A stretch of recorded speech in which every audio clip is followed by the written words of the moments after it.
What is going on YouTube? Bo Leavin here. Kendall Leavin here, and we're back for another YouTube video. Boom.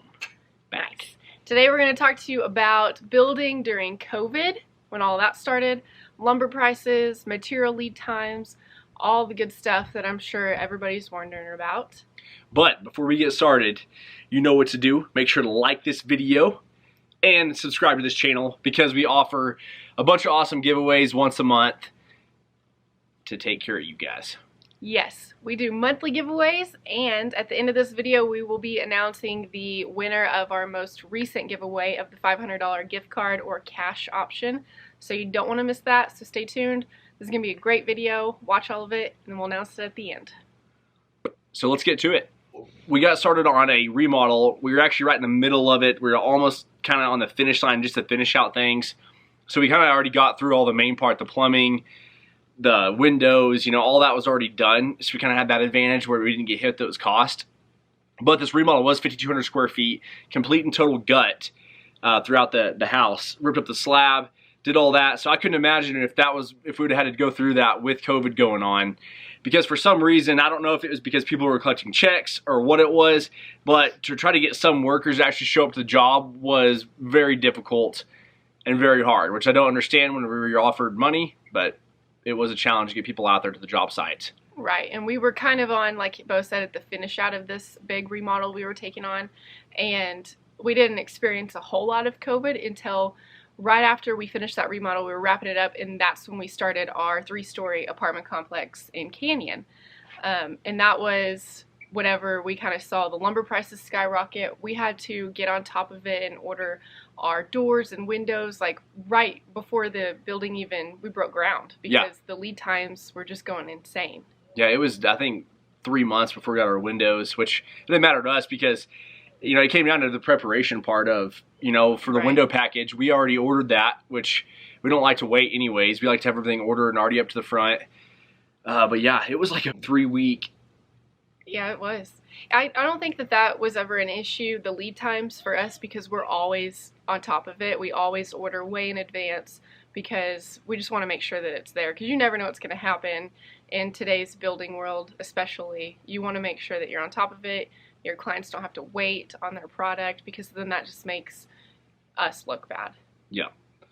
Yeah, and I think the biggest part was the apartment building is 24,000 square feet, you know, or total square footage of both of them together. Right. And that made it challenging because we had all these prices before COVID. And, you know, once we got hit with that and our lumber quote came back to us and all those things, I mean, on a house, you know, so much with, say 2,000 square feet or 2,500 square feet, you're going to have some costs. Maybe, I don't know, what do you think, 10 to 15 grand? Maybe. Maybe on lumber. You know, and I know there's some builders out there who are charging 50K. Now, if your house is bigger, I understand it does cost extra. Or if you're adding things on, like I know most clients do, you like to add things on, that does add up. Upgrade your windows. The price of windows skyrocketed, the lumber. So yeah, I can understand a little bit on the houses, but yeah, but not so much of $50,000 for a 2,000 square foot house on just the lumber package. I don't see that at all. Now, on big scale, like I told you, like 12,000 square feet, another 12,000 square foot building, yes. I mean, you gotta think we're ordering, you know, 500 sheets of sheeting whenever a house you're having maybe 75 to 100 sheets. I mean, depending on, you know, the size of your house. Yeah. So, I mean, you know, multiply that by an extra $10 a sheet or $15 a sheet, and it adds up pretty fast. Yeah. And the same thing, too, it makes me think about, like, the appliances. We have 12 kitchens, and they're fully furnished with all the appliances. And the lead times, we were kind of nervous about that. People told us it's been taking us 5-6 months to get our appliances in. And I thought, well, we better get them ordered now. And they didn't take as long as we thought, probably 4 weeks. Yeah, it took 4 weeks and we got 12 kitchens. Yeah, we also did a lot of research of where we should get them, the best prices, who had the best shipping. So it just takes a lot of preparation and to be on top of it. Yeah, and I know I'm not hating on any builder out there. We're builders too. Everything happens, life happens.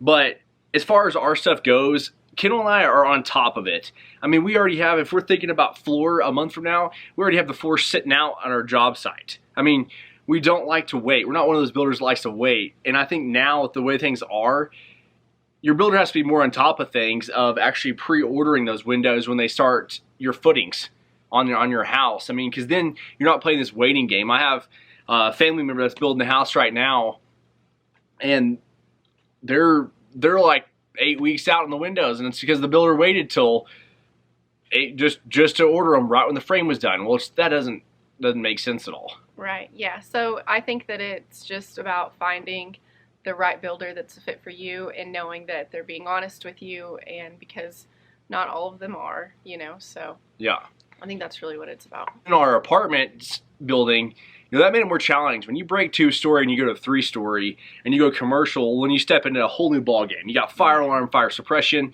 new different codes, electrical guys. I mean, it was just one thing after another, and that made it more challenging because it was like, you had your concrete guy saying, oh, there's going to be no more concrete. And you had your electrician saying, well, I don't know if we're going to be able to get wire. And it was always one thing. It's just about how people handle it. Because me and Kendall didn't really get that psyched up. And we knew that, yeah, I mean, our prices skyrocketed. But obviously, you're still going to be able to get those things that you need. It's just different, order from different places, like Kendall said, to be able to make sure you're prepared to do it. Right. And two, we were on top of it, like we've said before.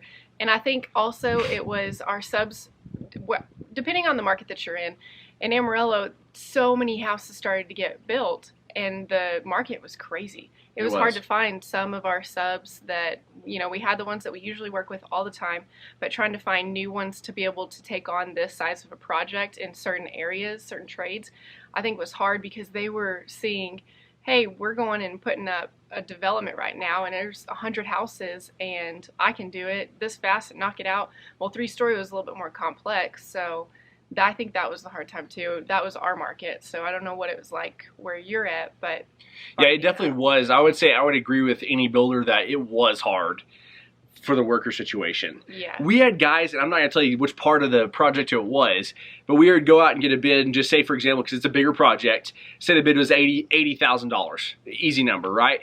Talk about that bid and things like that with them. And they would say, well, never mind, I've decided I don't know if I have the guys, I don't want the job, it's just too big. You're hearing stuff like that just left and right. And I have never in my life, in all the years in construction, have seen anybody turn down a bid, especially on a big commercial project like that, of people saying, oh, that's too much work, that's just too hard out there. Yeah, that was hard for us, because before we started this project, 3-story, big commercial, we thought, man, we're going to have guys lining up to do our building, because it's a big project. That's a lot of money that they can make. And the COVID hit, and then, like Bo said, they are already used to residential homes or whatever it may be. They can go and knock those out in a couple weeks and be done with it, versus ours may have taken a little bit longer for them, and they didn't have the crews to do it because they were trying to do other stuff. We never thought we were going to get out of that. And then lumber did the same thing again, skyrocketed recently, and everybody said that, oh, we can't, we're going to give allocation only to these tract home builders. And so that was a challenge for us, because I'm not putting up 200 houses a year like these big companies, like, these nationwide ones. Mm-hmm. And so that made it challenging too, for even the homeowner couldn't even go to the store and buy an LVL or anything like that, anything engineered. Well, as of a week ago, we're all good now again. We can order those things. And then as far as like subs go and things like that, we do have people, lining up now on our other projects that reach out to us, that call us and say, hey man, this is what I do, here's my photos, I promise I'll work hard for you. And so we're finally seeing that again now, of people actually like really chasing our name and saying, man, I want to work for Feels Like Home Construction. So it's changed a lot ever since midway through COVID, because we had heck getting people. And it's still fluctuating, like lumber last week, 2 weeks ago, our guy called us, our sales rep, and said it tanked and it's gone down now. So good thing that you guys waited on some projects to do. But it's going to be fluctuating, I feel like, this for a very long time. I think the main point is to like give the people in the construction world and any other profession, nursing, anything, a little bit of grace during this time period, because we were all going through stuff that was all new to us. Yeah. We had to find new guys, and I think it was just a hard time for everybody. Yeah, no one wanted to work. And so now, I guess it seems like people finally want to work again, and it's made it a lot easier. I think it's starting to level out a little bit, so where people think that this is a little bit normal now. Yeah. The new normal is what we're hearing. So people are adjusting and getting more used to it, more comfortable with bidding jobs and being able to take on more projects now. As far as like finish out products, tile, kitchen cabinets, countertops, we did not see a big change in that. I mean, like I said, it depends on the size of your project. Obviously ours, we did see a change, because if you go and you add on $500 a kitchen or $1,000 a kitchen, well, and you have 12 kitchens or 24 kitchens, well, that's $12,000. I mean, it adds up fast on a big project. So I'm not saying that, I mean, that's a lot of money. But I'm saying for a house, you might see a $500 to $1,000 difference in there. I don't see that being a big deal, because our floor we still got for a dang good price on that whole building.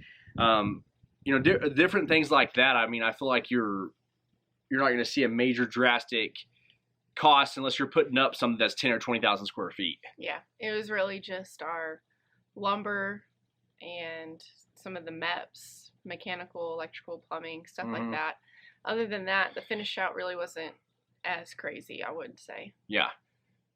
So I hope this video helped. Like I said, if you've already made it this far in the video, we really appreciate it.